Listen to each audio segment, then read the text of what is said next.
అందు గురించి heart attack వచ్చిన వాడిని నడిపించకండి. అమ్మ అంబులెన్స్ ఇక్కడే ఉందని నడిపించకండి. పడుకోబెట్టకండి, నిల్చోబెట్టకండి, ఓన్లీ కూర్చోబెట్టి. రెండవది టాబ్లెట్ రాసుకోండి. ఫస్ట్ తీసుకోవాల్సిన టాబ్లెట్ పేరు ఏంటంటే tablet Disprin. Disprin DISPRIN Disprin. It makes the blood diluted. ఇది రక్తాన్ని పల్చగా చేస్తుంది. ఇది ఏం చేస్తుంది నాన్న? రక్తాన్ని పల్చగా చేస్తుంది. సరే, ఎకోస్పిన్, ఆస్పిన్ ఒకటేనా సార్? మూడు ఒకటే, కానీ ఇమీడియట్లీ వాడాల్సింది Disprin. Dispersible aspirin tablet. Immediate గా పనిచేయాలంటే డిస్ప్రిన్ వాడాలి. ఓ 12 గంటల టైం తీసుకోవాలంటే ఎకోస్పిన్ వాడాలి. ఆస్పిరిన్ అస్సలు వాడద్దు, ఎందుకంటే అది డైరెక్ట్ యాసిడ్. ఆస్పిరిన్ వాడకండి. ఆస్పిరిన్ వాడితే తప్పనిసరి మీరు నార్మల్ వాటికి ఎప్పుడైనా మీరు ఏది మెడికల్ షాప్ పోయి ఆస్పిరిన్ తీసుకున్నప్పుడు దాంతో పాటు ఒక డైజిన్ కూడా తీసుకోండి, ఎందుకంటే అది అసిటైల్ సాలిసిలిక్ యాసిడ్. అది పోయి లోపల పుండ ఏర్పడుతుంది.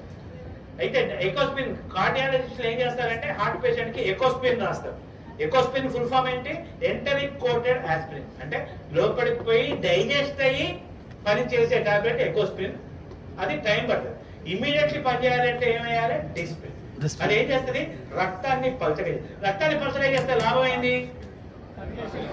ఫ్రీగా ఫ్లో. సెకండ్ టాబ్లెట్ రాసుకోండి. టాబ్లెట్ సార్బిట్రేట్. సార్బిటర్, SORBITARATE,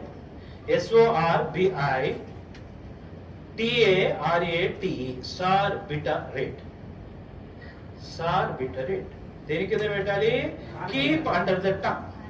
నాలుగు కింద పెట్టండి. SORBITARATE. ఇది దేని కింద పెట్టాలి? నాలుగు. ఇదేం చేస్తుంది నాన్న? రక్తనాళాలని వెడల్పు చేస్తుంది. It will make the blood vessels dilated. రక్తనాళాలని వెడల్పు చేస్తుంది. మనకి ఏ రక్తనాళం వెడల్పు కావాలి?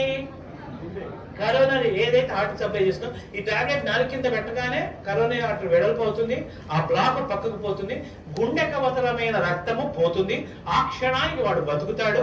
ఈ 2 టాబ్లెట్లు వేసి వాడిని కూర్చోబెట్టి ఆసుపత్రికి పంపిస్తే 90% మీ కళ్ళ ముందర ఎవరికైనా హార్ట్ అటాక్ వచ్చిన వాడు బతికే అవకాశాలు ఉంటాయి.